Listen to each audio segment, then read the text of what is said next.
Welcome to the Crossover Chronicles podcast, where we talk shop about everything basketball, from the old days in the driveway to now being on the sideline.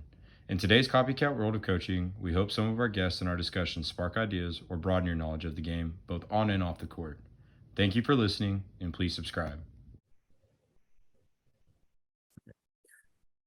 Welcome to the Crossover Chronicles podcast. I'm here with my co-host, Trey Rodriguez, and our special guest, Josh Gooch. Josh is the head boys basketball coach for Greeley County High School in Tribune, Kansas. A little background on Josh is his team's currently on a back-to-back streak of winning the 1A Division II state championship in the state of Kansas.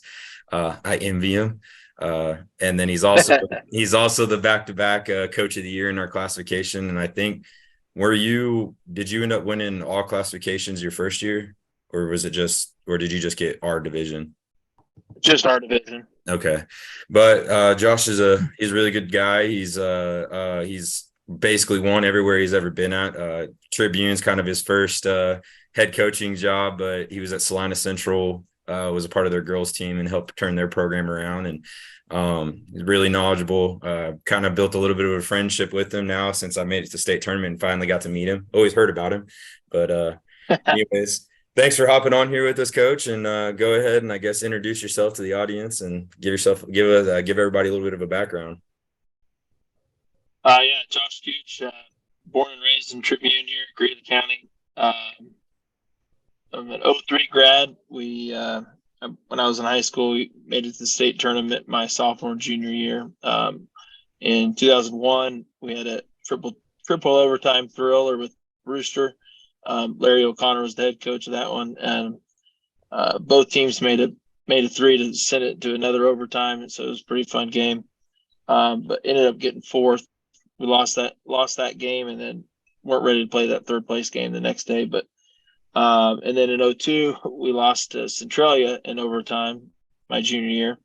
That was a tough one. Then went to Bethany College, played basketball there, and student taught at Salina Central and stayed there for the next 7 or 8 years, and coached girls basketball there. I was really skeptical on coaching the girls basketball, but it's actually I was spoiled, you could say, with the girls we had there, and it was just, they were great, hardworking, stayed out of trouble, great student athletes, great kids, great parents.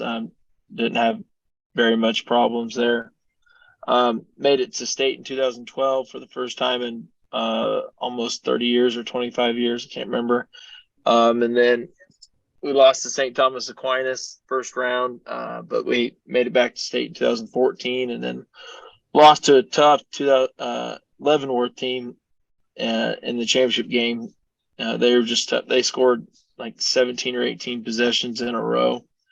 Just couldn't miss, or if they did, they got the offensive rebound put back. So it was tough. But there was 3 or 4 Division I athletes on that team, kind of out of the inner Kansas City area, going up to Leavenworth. But it was a fun experience there. And then we were due to have our second kid in 2015, so we moved back closer to family and friends, and took over the family grocery store shortly thereafter, and sat out a year. Didn't do anything that 2015, 2016 year, because we moved back and had 2 kids, and it was just, everything was new. So, but once I got back into it, it was fun. I had a first year coaching here. I had no seniors. It was a good group of kids. Just effort was there, just not the talent. And Sharon Springs had there was a lot of talented teams out here. Atwood was good. Sharon Springs was good. Dighton had some tough teams, tall teams. Syracuse was good. Leota. I mean, it was just it was a tough area to compete against. Yeah, we all know all about that. I don't Stanton County was probably pretty good around that time too, I think, right?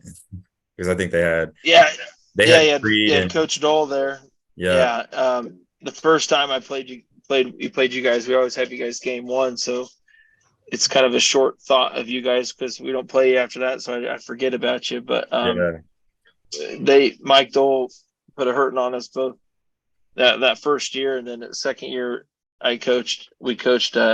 There's a new coach, but it was, yeah, you guys had some shooters there that my first year, and wow, I finally got a win against you guys.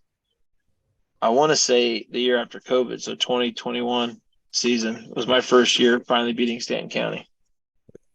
I don't want to hear you gripe about shooters. I mean, I was telling Trey when I watched you guys play South Central this year, I said, dude, it was the biggest difference in that ball game was just the fact that I said they had 8 kids come in and hit a 3. And I said, that's just, you know how insane that is at the 1A Division II level. I said, that's crazy. I said, I had 2 reliable shooters. I mean, I was like, that's just crazy. But yeah, well, that's the popular thing now is everybody wants to shoot the 3. And so, and that's one thing we do a lot of is we shoot a lot, and kids get more confident in the shooting throughout the year, and that helps out. But yeah, we shot lights out against South Central, and then we couldn't buy a basket against Lebo. Luckily we did.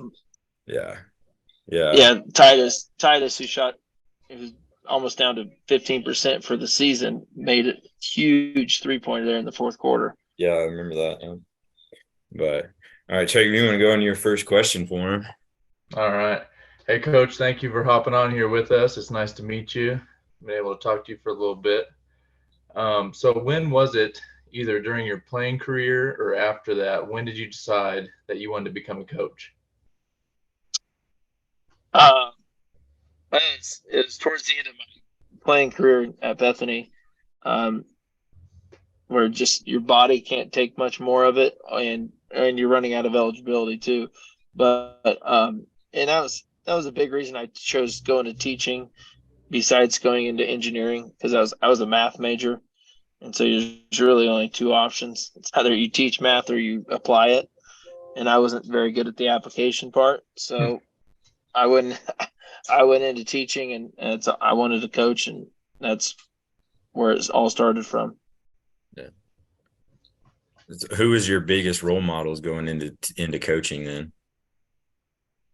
Oh, I mean, definitely my high school coach, Matt Engel, and then Coach Claire O'Lean helped out a lot. Doug Finch has been a big mentor the last 7 or 8 years that I've been a head coach. It was fun to watch him. He was the boys' head coach at Salina Central. Jeff Andrews was my head coach, and he taught me a lot too on the organization side of things and building relationships with parents and kids. He did a great job at that. Yeah. Got your next one, Trey? Hey, Coach. So this is kind of a question I've always been wondering. So last year I was in Eastern Kansas in the Wichita area.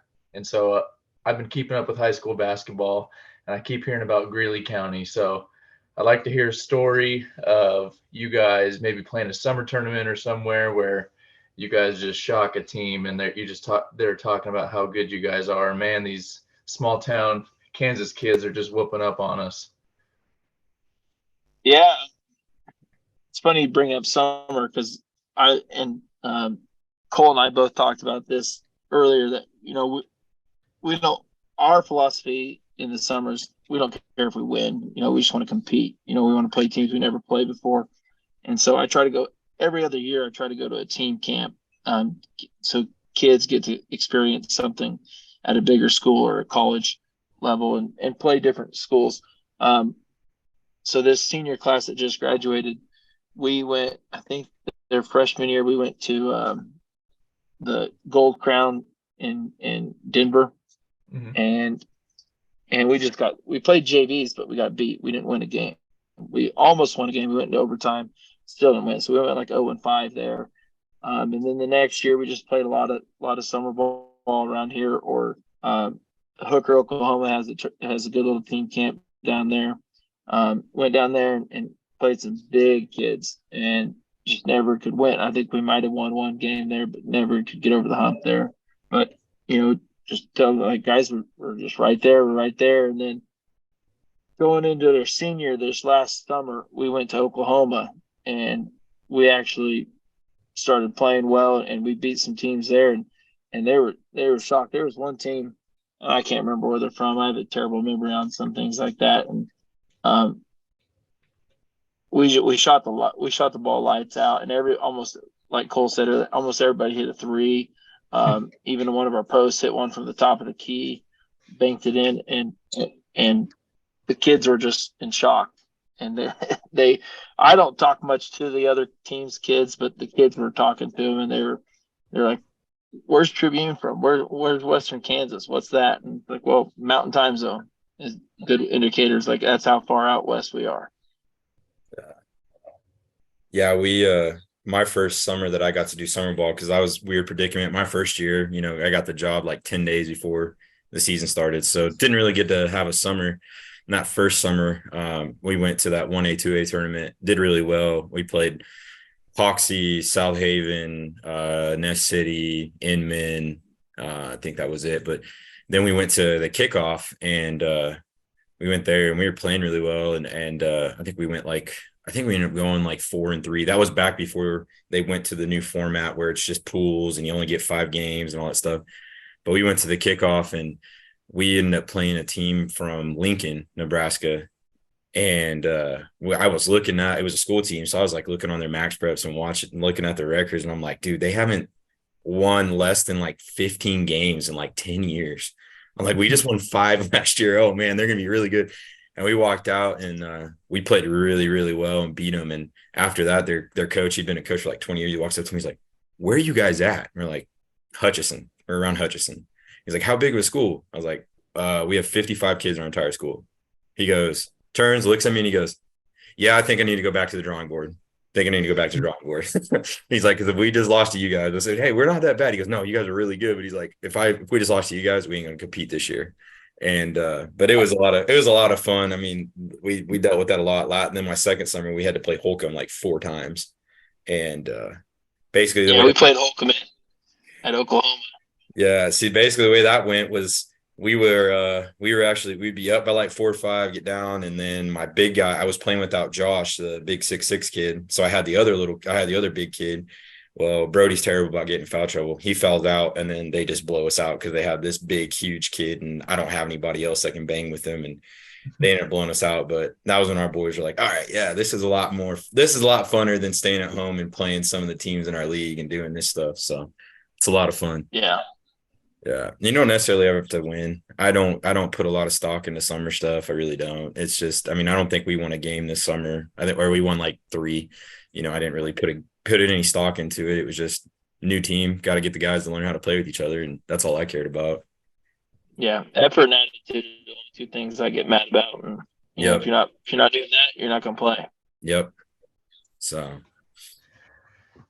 Coach, when you got the job there at Greeley County, what was the team culture that you tried to build there, or that you have started to build there in your program? Well, we won state in 2011, the first year when it went Division 1, Division 2, and after that they had one coach, I think, for 2 years in 2012 and 2013, and then they had a new coach in 14, new coach in 15. I think they had a new coach every year, 12, 13, 14, 15, and then I took it over in 16. So one of my juniors that first year, he's had a different coach. He had a different coach every year from 6th grade on to his junior year. I was his only coach. He had 2 years in a row. And so that was a part that I wanted to change. And I told the kids and even administration, like, I don't plan on going anywhere. I want to be here. I want to do this. I don't care about anything else. I want to be a part of this and get everything turned around and in the right direction. So, and from there, we just kind of,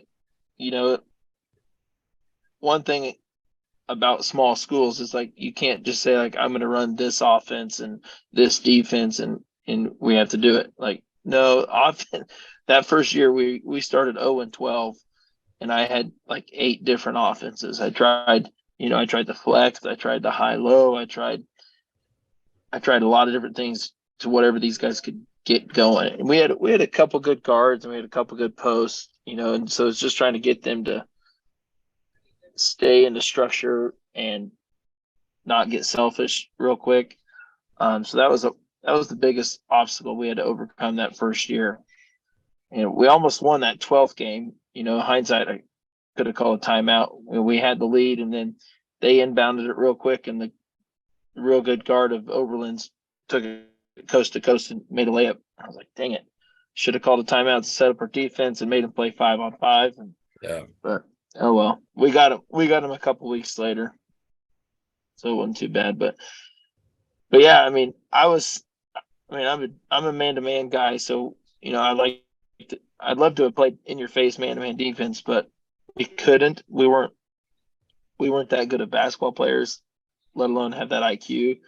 And I only had 9 or 10, 11 kids that those first couple of years, so I didn't have a bench at all. So we switched it to the pack line, and the kids bought into it, and we adapted it. We've kind of adjusted it every year to the players we had or to the teams we're going to play. And so I've played man every year, and I've been told by numerous people, oh, you can't play man at the 1A level. You just never have the kids. And like, no, you can teach kids how to play man. It's not that hard. Yeah. I'm the same way. You know me. I'll ride that man. I'd rather get beat 100-20 playing man defense than sitting back in his zone and maybe it being 60-18. I'd rather just do it that way. They ain't learning nothing by sitting there in a 2-3 zone. Trey probably knows this. My junior year of high school, we played a 2-3 zone and we did jumping jacks the entire game because our coach asked us to, and we all did it, but we did jumping jacks. And then, Mikey, I remember the first time. Was that Mikey? No, it was not Mikey. I had a different coach every year. So I only had Mikey my senior year. And Mikey came in and he watched the first game. Yeah. Mikey came in and we sat down and watched him film, and he's like, what the are you guys doing? I was like, he told us to do that. And he's like, man, we have to do this. And so we went out, tried to play man, and we were young and really nobody understood the principles and stuff. So Mike was just like, we're going to start doing this. And yeah, but when I got here, that was the first thing I told him. I said, hey, we're not playing zone. And my first year couldn't play man a whole lot. We didn't understand it. All we ever did, we never worked on our zone in practice. We just worked on man. And then after that, I've been 100% a man guy. And I hate zone. I absolutely hate it. I hate it when teams play us that way. And I get it. We had 2 guys, 6'5", 6'6", and you got to keep us off the boards, but God, I hated it. But yeah. I've tried a matchup zone and I don't know how to teach it, but we tried it a little bit here and there, just a possession, just to throw people off, and it's worked and it hasn't, but I like to throw that in there once in a while, but I'm not good at teaching it. We throw a 3-2 in just because it's basically the same principles as our pack line stuff, and that's all we've ever done. That's all we did last year, is throwing that little 3-2 to throw people off. And it would work. We'd play it for like 2 possessions and get out of it and then go back to our man. So, yeah. But Trey, you had another one, didn't you? Yeah. So what kind of offense have you guys ran the past couple of years or since you've been there in Greeley County? I've mostly been 2 to 3 years ago. I've mostly been a motion 4-out 1-in kind of offense against a man. And then last year with all these seniors, when they were juniors, I started. Everybody wants to dribble, and we had a bunch of speed. So I finally bit the bullet and dove into the dribble drive, and I hate it. I never really liked the dribble drive, but it's a great offense. It's hard to stop, especially if you got shooters and athletes.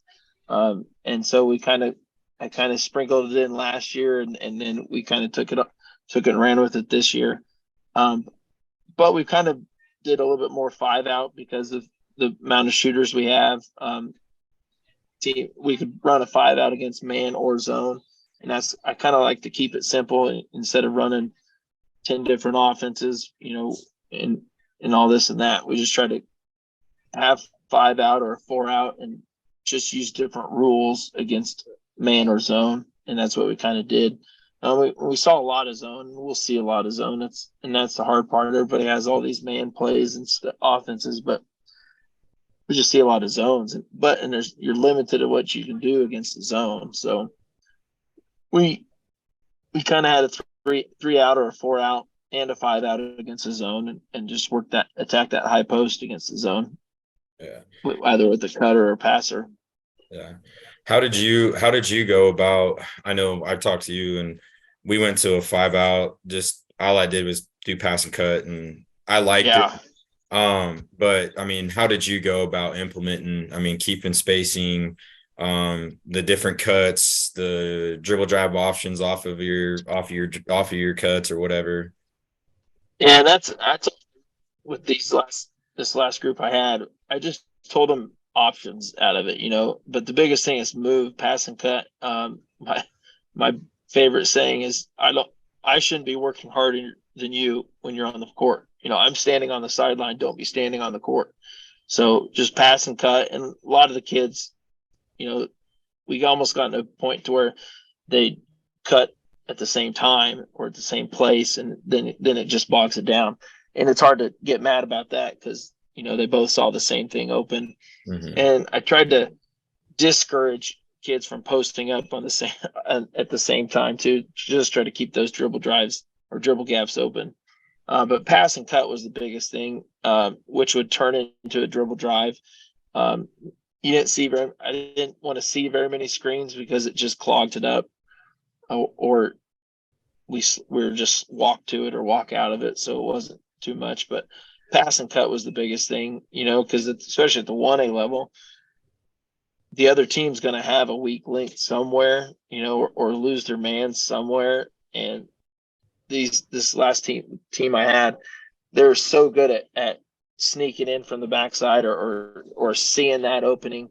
It was fun to watch. Yeah, I'd say the one thing that blew me away, and I'd heard it from other coaches, Leighton Grover at Stanton County, he texted me and he was just like, I asked him how, when they played you guys the first game of the year, and he's like, dude, he's like their IQ is just insane. And I was like, man, I could see it. I watched a little bit of film this year, especially once we made it to state and we had a potential of playing you guys. And then watching you guys live, I was like, it was just blown away how smart those kids knew. Like they knew the right place to cut, the right time. They knew which pass to make. And I mean, how was that you? Was that them growing up? Was it just they were that smart? Or I've been asked that, how do you teach IQ?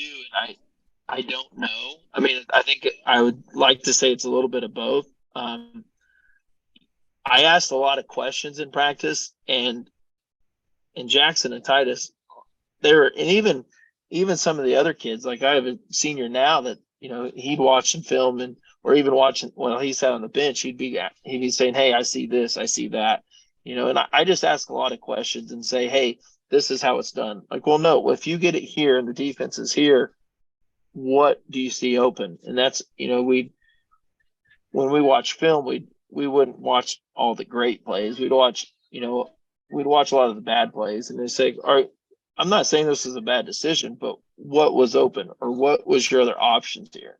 I don't want to discourage anybody from taking a shot or driving in or anything like that. But I'm just like, I want you to, when you get in this position again, know what your options are, know where your teammates are or where they should be. We always try to say, if there's a drive, we should have somebody in the corner, keep ahead of the ball so they can see you, and then somebody behind it. So if you do pivot, you have a bailout option. So, but no, these guys were just so quick with the ball. They moved the ball so well. It was, I don't know if I taught them that or they just picked it up, but it was, yeah, like you said, it's fun to watch. It's just incredible. Yeah, I thought it was really funny. I think it was your first round game against Southern Cloud. You guys held the ball for 3 minutes in the fourth quarter, and it was funny. About a minute, yeah. Two of the Southern Cloud kids just turned and looked at their coach and put their hands up and were like, "What do you want us to do?" And he was just like, "I don't know, do something." Yeah, that was. Yeah, they were playing the zone, and I think they had a couple 6'5" kids, so yeah. I couldn't just put in my bottom five because there's no height in my bottom five, so I kind of had to split up my varsity and JV kids there and just mix them up and play because I didn't want to blow them out. I didn't need to blow them out. Yeah. Because we're going to have 3 games in 3 days, so I didn't need to tire them out just to run up the score. So and then I can't remember if I made a rule or just like let's run a minute off the clock. Let's make him move. Let's make him play man to man or something like that instead of sitting in that zone. Yeah, and it was funny too because it was just like they were running around trying to trap, and it was just like your kids were just having fun with making decisions. I mean, I think it was Titus and Lincoln. I think they were dribbling around. They dribbled through 3 kids and make a pass to somebody wide open, and then they would all just kind of stand there like, "What the." So that was a lot of it. Yeah, it was fun for me as a coach because it was just like seeing the IQ of those kids and everything. It was just, and that's one thing that those kids were never very good at was stalling or trying to play keep away. I get in the shot clock argument a lot, but my kids, they couldn't hold the ball for longer than 30 seconds if they tried. Even in the state championship game, we were trying to run the clock out. We had a 2-point lead and get a good shot. Oh no, we drive in, kick it out, hit a shot 3. It wasn't even 10 seconds into the possession. Yeah. Yeah. And then the next possession, one of my guys I challenged at halftime, he drove in, I think it was 15 seconds into the possession. So and we had a 5-point lead at that time. No, we don't need outside shots, but he got a layup, so can't really complain about that. But we couldn't hold the ball to save our life. Yeah. I don't know how Rose Hill was, but we were the same way. It was bad. Yeah. Like we and my coach, me and my assistant, we like the idea of having a shot clock. We really do. And we were sitting there talking one day, and he's like, dude, he's like, even if we had a shot clock, he said it doesn't matter because we take a shot within the first 24 seconds most of the time. Because I'm a big analytics guy, and I got a buddy that kind of does the numbers, and he went and did all this stuff, and I showed the kids the numbers, and I broke it down like the first 4 seconds and then the first 8, 12 on up to all the way. And it was funny. Like, he's like, yeah, you guys have only had, this was like at the end of the season, like you guys only have like, what did he say? I think he said, you guys only have like 22 possessions longer than like 32 seconds on the year. I was like, holy crap. And I was like, that's even with us trying to stall and blowouts or whatever. And I was like, oh my goodness. Yeah. But I had a conversation with the KSHSAA guy, and he said, I don't know if this is state of Kansas or high school in general, but he said the average possession in high school was 17 seconds. Yeah. So it's like, do we really need a shot clock, or do we need is that a priority? Yeah. Especially at the KSHSAA level to get, and to me at the 1A level, you're asking the refs to look or watch one more thing. Yeah, exactly. And try to keep that eye on. And especially even if you played college, if you've been around it, at least at the table, it's hard. If you're doing the shot clock, it's hard to do because you get in the habit of just watching the game. Yeah. Like, oh, I hit the rim, I got to reset it. So it's, to me, I don't think it's a high priority, and it's a lot more difficult than it sounds. Yeah, I'm more at our level. I would like us to see, like, with the new free throw rule and things like that. I would think up in the going from 8-minute quarters to 10-minute quarters. I like that, but then also more like I feel like that's more of a priority than the shot clock. I mean, I don't know what Treg's feeling is on it, but since he coached at a 5A school, but yeah. What's your feelings on it, Treg? I don't know, man. They let it go pretty fast over there too. Everyone's not trying to hold it. They're running, gunning all over the place. Yeah. So. Yeah, we ran into it a couple times this year where teams didn't want to, our thing, we go down and score 24 seconds or whatever it is, and then we go down and play really good defense. Like, that was us, even though we played terrible defense in the state game. But we had a team that stood, and they wouldn't try to take a shot, and we were up by 25, and it was just like, what are you doing? Like, you're not getting yourself any better. And that would be where I'm like, okay, you need something like that for games like that or whatever. But like, literally, we were beating a team, it was like 50 something to 18, and they're standing at half court dribbling the ball. And like I told my kids, hey, just back off. And they're standing there dribbling it, wanting us to come out and guard him. And it's like, we're the ones up by 30. You guys need to go. We're trying to give you options to go run offense. And like, like that's where I see it. We seen it. We saw it a handful of times this year, and it just made me mad, honestly. But yeah, my sophomore year, because we stalled a lot when I was in high school. yeah, But we also played teams 3 or 4 times a year. I remember my sophomore year, sub-state, it was the semis. It was right after regionals. We played Healy, Utica, and I think it was the 3rd time we played them. And they boxed and won us, or they triangled into us. I can't remember. And we had the lead, and I think it was the 3rd quarter.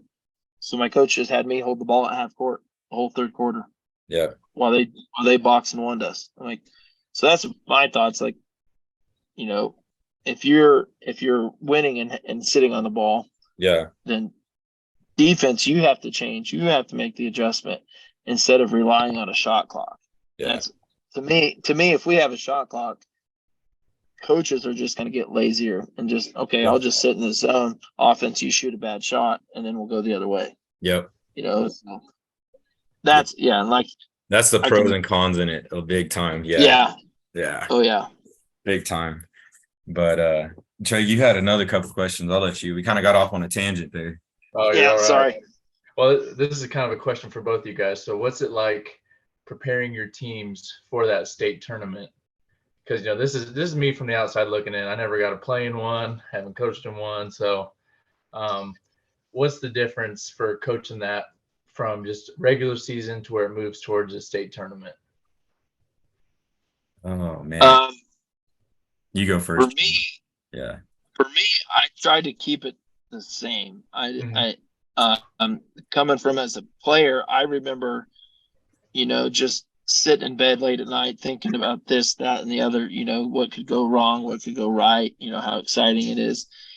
And so I tried to learn from that and tell my kids, like, no, this is game 23. This is game 24. This is game 25. It's not, don't put any sugar on it. Don't say, oh, hey, this is a state semi, state championship. Like, no, you guys will have after the game and the rest of your life to celebrate what goes well. So don't think about it. Don't, I can't say probably, don't mind F yourself, because that was our phrase the last 2 seasons. Just because, you know how teenagers they can go off on a tangent and they love the negative thoughts. The negative thoughts stay in their head so much more than any type of positive thoughts. You know, so when we left Friday for to play Northern Valley last year, 2 years ago, I just told the kids, like, you can't think about what ifs tonight or what celebrations are tomorrow night. You have to play this game tonight, and it's your only focus, you know. And then after this game, we'll worry about what's going to happen on Saturday. You know, we can't think that Northern Valley's this monster or Hanover's this monster. Like, we just got to go play our game and play Northern Valley. You know, then we'll reassess it after that. Yeah, this year for me, I mean, my situation, I guess, is a little bit different. Greeley County has experienced being in the state tournament from, you know, the year before, and then you guys went a couple of times when I was in high school, I think. And so for us, I mean, we hadn't been since 1947, and so, you know, we won, and it was that. I mean, it was a great feeling. We got in the locker room, we had our fun and everything, and I told the guys, like, hey, it's over. Like, we go home. You can maybe think about it tomorrow, celebrate it tomorrow. But I was like, when we show up on Monday, like, we have to be done and we have to just move forward. And I said, you know, I know it's exciting. You're going to have a lot of people trying to talk to you about it. I'm sure, you know, we had media outlets always calling. I mean, that week was absolutely like the most stressful week of my life ever. I had so many people calling me, texting me, doing interviews, stuff like that. And it was just like, it was hard for me to be like focused on, hey, I got to make sure when I got all these outside sources. And I told the boys the same thing. I was like, listen, you're going to have all these people talking to you. You're going to have people, you know, wanting to do things for you, all that stuff. It's like, you just we have to show up at practice at 3:30 or 5, whenever we get to practice. We got to put an hour and a half, 2 hours of good work in, and then we just got to keep moving forward. We got to get better every single day. And we told them, the work is done. We can't change much of what's going on. We've already done everything. It's too late to change anything, and we just got to keep going. And and we told them, we especially our seniors, just talked to them and just told them, like, you guys left unfinished business on the football field. Losing the first round after going undefeated through the whole season and everything. And we said, this is your chance and your opportunity to go back and pay it back to the guys that are, the youth, these little kids that are standing on the sideline, sitting behind our bench. This is your opportunity to go pay it back to them a little bit. And, that was my biggest thing is, we've come so far. You guys have brought a community together, and all we have to do is go out and play the ball game. And, and showing up there that's what I was worried about most was showing up and then, being there. We walk in the gym and the kids are just like, holy, just freaking out. We go down in the locker room. We were in the men's locker room and they're like just shell shocked. And I'm like, yeah, guys, this is how it is, man. This is the big show. Not that I ever went there as a player either, but they were just all kind of shell shocked. And I was thankful that we got that extended warm up, and because they went out, shot at halftime, and I was like, guys, we may not score 20 points tonight. Like, we were just sitting there, air ball after air ball. We were blowing layups. I'm just like, oh God. And then we watched the second. We went in and we went over the scout, came out, watched a little bit more, and then went back downstairs, went over the scout again, and we went outside and they shot it. And I said, hey, you're gonna go shoot around until this time, and then we're gonna come back. And went out, and I just saw deer in the headlight looks from a lot of the kids. I'm just like, and I had to tell them, like, hey, it's not any different than our gym. Our gyms are about the same size. Like, you just have to, it's not any different. The ball goes the same, the rims are the same size, the floor is the same size. You just got to go out and play. Like, you can't be that worried. And I said, you guys can't act like the immature team. I said, their team is nothing but juniors, freshmen, sophomores. I said, you guys are all seniors. I said, you can't act like the immature ones. And they went out there, and I caught and saw a little bit of that relief come off of them. And then, we went back in the locker room and it was different, but they were all pretty much focused. But, it was really, really hard trying to keep the external sources out of it. And I think, when we get back there next, it's not going to be if, it's when we get back there next. I think it'll be a different story for us, whether it's next year, 5 years, 10 years. The kids that were going to be playing for me in 10 years were there to experience that whole feeling. And, so they're going to know what it's like and not be as shell shocked. And it was tough, man. It really was. It was really hard to keep those kids focused, for sure. Yeah, definitely to do the stock. It's, goals 10 foot, free throw lines 15 foot, everything else is the same. And then that's the nice thing about Great Bend. It's probably the closest to a high school gym than any other state places or locations. But yeah, that was our whole mindset the last 2 years. Going in our first one, it's like, guys, we wanted to be here. This is where we wanted to be. So don't be shocked that we're here. Yeah. Don't be amazed that we're here. And both years we played the first game. So that's nice. We get there and the gym's empty. So it just looks like a practice gym. We go in and change, and then it starts, once the kids change, our crowd usually has shown up right after we get there. Our band shows up right then. So it starts filling up a little bit faster. And so we feel that a little bit, but these kids were ready. And like you said, the little kids that came and watched, every game, all 6 games that I played at Great Bend, the first row, and if not the second row behind us is little kids, 3rd, 4th, 5th graders. One of them being my son, but it was fun to see them behind there experiencing it and soaking it in, and yeah, it's just fun. Yeah. And we had, sheesh, I know you saw how many people we had there, and I think that put a little bit more pressure on the guys. They wanted to go out and tear the house down, and but props to South Central. I think we both talked about how, they're a very good team, and they were ready to play, and we just had one bad quarter, and you can't do that against any team in the state tournament. So no. But I think, that they were good. yeah, they were very good, very good. They were I'd actually been really high on him the whole year. I'd watched them a bunch because they played a bunch of teams in our league. And so, but yeah, I think we had, I can't remember what Taylor told me, but he said, dude, we're gonna miss you for the box office the next couple of days, because he's like, geez, he's like, you guys, he said, I can't remember what he told me the total was for just our game with South Central fan wise, but he said it was absolutely insane. It was the most they'd made ever in a day. And Yeah. I think Well, it that helps puts that some you more, drive. huh? Yeah, it was like It 30 helps that you're only minutes. an hour drive from Yeah, it's 30 Great minutes, so Bend. it's not bad. Yeah. So, but Trey, you got.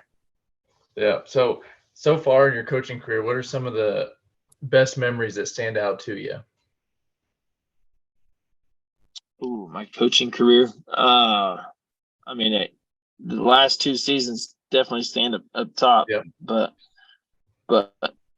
probably one of my most favorite outside of last 2 years was 4 years ago when the senior group we won league their freshman year, and we weren't. I mean, we weren't even supposed to be there. It was, I think we were the 3 or the 6 seed. I can't remember, but we upsetted Quinter in the semis, and then we turned around and played St. Francis, and St. Francis had a loaded talent with size, and we didn't have our biggest kids were maybe 6'1", but they're barely 120 pounds soaking wet. They were nothing against the two big guys that St. Francis had, and we ended up beating them 3 times that year. We beat them in the league championship game.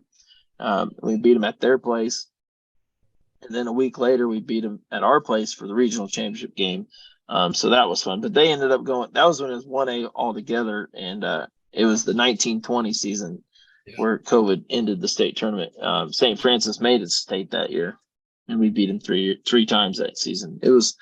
That was probably probably one of the most fun experiences I had, is winning it when nobody thought we even had a chance there. And then, yeah, beating Hanover in that last second shot. I mean, you dream of those all your life, and especially as a little kid. Winning a game, let alone a state championship game, on the last second shot. And that one's up there. That one's amazing. Yeah. So, on the X's and O's side of the thing, you've talked a lot about your 5-out stuff and all that, but I think we've talked about it a lot, is like the shooting stuff. And I know I've asked you on some drills and stuff like that. What's a lot of the stuff that you do to try to instill? I know you're big on the footwork and the catching it in the pocket and all that stuff. I know the name of the drills, but if you want to go ahead and share some of them. Yeah, and this is one I get to talk at the KSHSAA coaching clinic here in a couple of weeks, and what I'm going to talk about is what we do at the beginning of every practice. And every year I kind of try to study something from the last year, and I mostly do it in the fall, just right before basketball starts, and I just take the last year's. And I think it was 3 years ago, after Jackson's freshman year,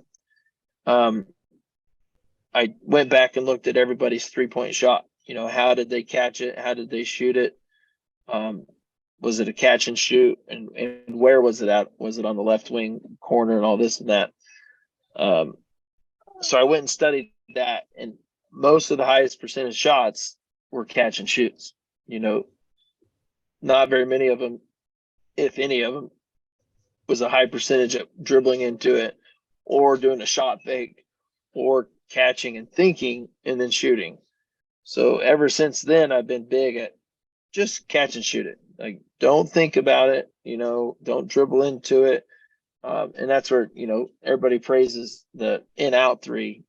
Inside out is the best shoot, because you're already squared up, and it's right. That's what I've tried to instill and preach to the kids. Like, your highest percentage shot is right when you catch it. No other time.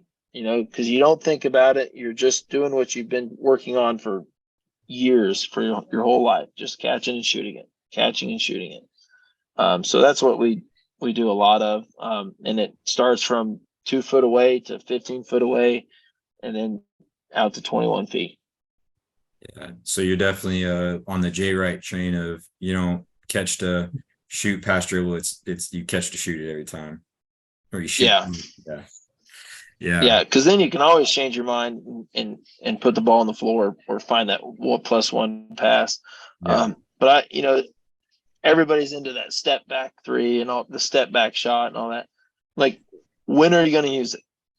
If you're playing team basketball, when are you going to use it? Maybe for a last second shot. And even then, that's if everything breaks down. So it was hard for to tell Titus to not do a step back when he's 5'4", but Yeah. drive in and kick it out to a teammate. That's your best move. Yeah.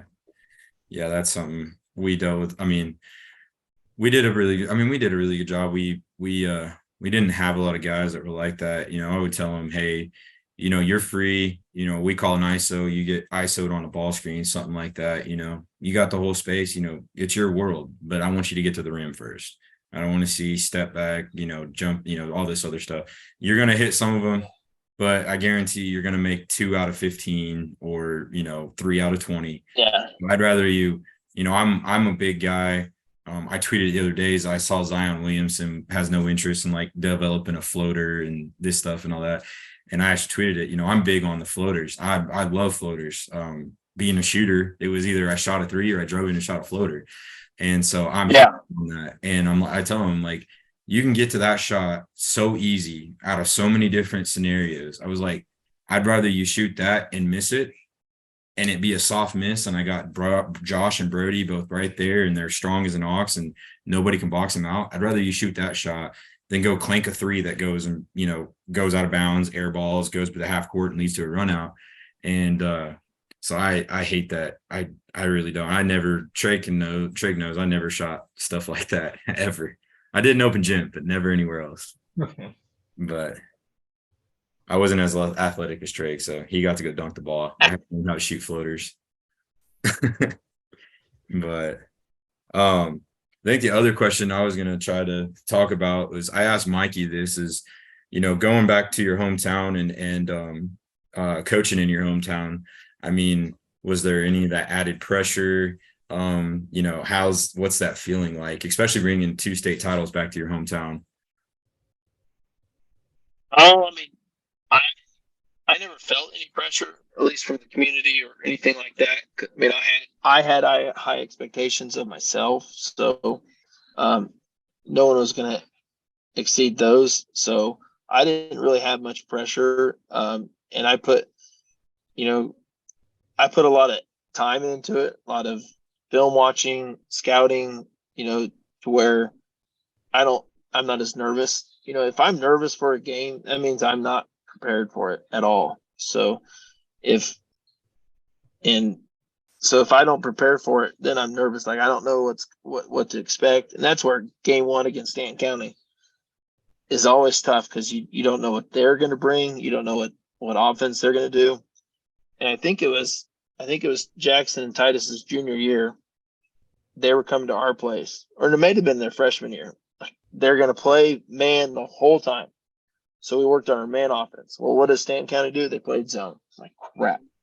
So we weren't ready for a zone. So we're just like, all right, we just got to wing it. It's game 1. We did not expect them to play zone, so, but if I'm prepared for it and I have the kids ready for it, for at least what they need to know, I don't feel any pressure. It is what it is. It's going to happen. The kids are going to be ready or they're not. So I don't put any pressure on myself or any more pressure on myself. I was excited to come back and coach in the gym I grew up playing in, and playing against the coaches that coached against me or against familiar faces anyways. So that was fun. It was fun to see all the familiar faces and be on the other side of the bench, I guess you could say, where I just stand there instead of actually playing in some of those gyms. Yeah. Yeah, I guess Trago gets to kind of feel that this year a little bit, being a little bit closer to home, but not too close, I guess. Yeah. Yeah. Well, Coach, so you had a absolute stud playing for you the past 4 years in Jackson Brandel. So who are you looking at for your team next year to kind of take that next leap and sort of fill those shoes? Lincoln Schaefer, I mean, he hit the shot his freshman year against Hanover to put us on top. So he's taken over those reins this year, and he's been a great leader to the underclassmen. We do have a pretty good 8th grade going to be freshman class coming in, but they're young, they're freshmen, and some of them are even underage freshmen. I think one of the kids is going to be 14 here in a couple weeks. So, but Jackson just turned 18 today. Titus will turn 18 in September. So each year I've had some underclass seniors or underage seniors. But yeah, Jackson did a great job, but Lincoln's excited. He's ready. He's ready to step outside of that shadow and take on a different role. And his classmates are ready too. They're excited. They've been playing against these seniors for the last 2 years. So they're ready to show everybody what they can do. What are your expectations for you guys next year? I already know them, but. Well, I mean, we expect to at least compete to get for that trip to back to state. How things shake out with KSHSAA and enrollment, it plays a big part of that. I don't think we get bigger, but not much. So I hope we stay down the Division II side of it. We hope to compete with our league tournament. We should be right up there. Quinter's going to be good. Sharon Springs will be good. Dighton will be good. But yeah, we all want to end in Great Bend. That's our ultimate goal. We might not look pretty in December and January, but hopefully by February we're ready to go. Yeah. Trey, you got any last couple questions? You want to go into the GOAT talk?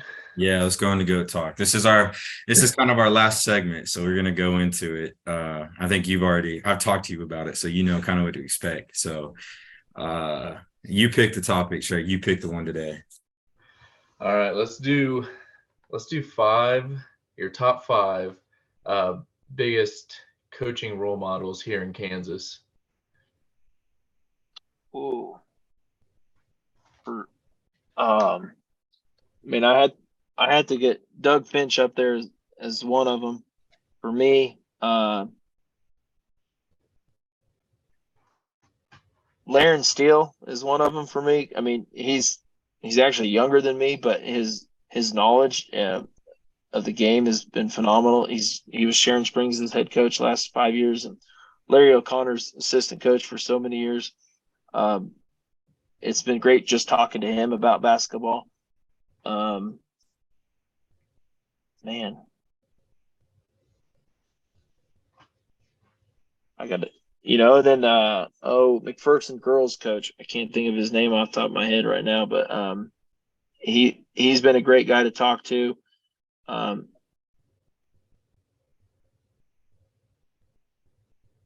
Keith Ferguson, he was the Bethany women's coach there for a while. Keith Ferguson at Bethany College, or he was at Bethany. He moved to Oklahoma school somewhere in Division II. He's a great person to talk to. I coached with him at Brown Mackey my first year out during student teaching. And then Chris Strathman, Chris Strathman from McPherson. He's the girls coach.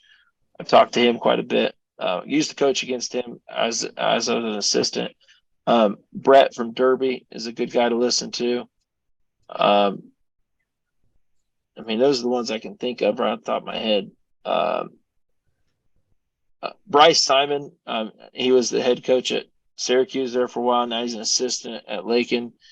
His basketball IQ and knowledge and work ethic and watching film is phenomenal. He is a great guy to talk X's and O's or strategies against, especially he's a 3A level and I'm at the 1A level. Our paths don't cross very, very much. And so it's great to talk to him quite a bit. Those are probably some of the better ones that I've dealt with personally, I guess it's say. I saw Coach Eck, used to be the Hutch men's coach, JUCO. Now he's at Capon. I caught him at MAYB tournament in Wichita, and I was surprised he knew who I was. Like I'm nowhere near his level, and he knew who I was and talked to me, remembered my name and everything. So that was phenomenal because I just know of him and watching his scores and his teams play. Yeah.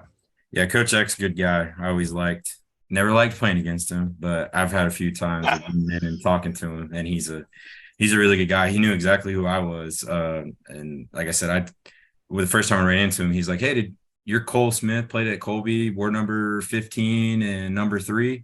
And I was like, "Yeah, how'd you know that?" And he goes, "Oh, I remember everybody." I was like, "Okay." I was like, he's like, if he said if 9 times out of 10 they're from Kansas and they play ball, he said, "I know who they are." And I said, "Okay." But yeah, he's a really good guy. I really Yeah, that's phenomenal. Yeah. So, well, I think that about does it. Josh, thanks for coming on. Best of luck this season, and I'm sure I'll be talking to you some more. And now I can get Treg kind of hooked up with you, and he's got somebody on the western part of the side or west part of the state to learn from too. So no, I enjoy talking basketball. Yeah. Thanks for having me, guys. Yeah, thank you for coming on. So yeah, no problem. All right, we'll see you guys. All right, we'll see you. Alrighty. See you. And that does it for today's episode of the Crossover Chronicles podcast. We hope you enjoyed the episode and will continue to give us a listen. We also ask that you help in spreading this podcast by sharing our episodes on all social media platforms. And if you haven't already, please follow us on Twitter for release updates and interview announcements. If you're interested in being a guest in the future or have a topic you'd like us to cover, you can message us on our Twitter. As always, thank you for listening and please subscribe.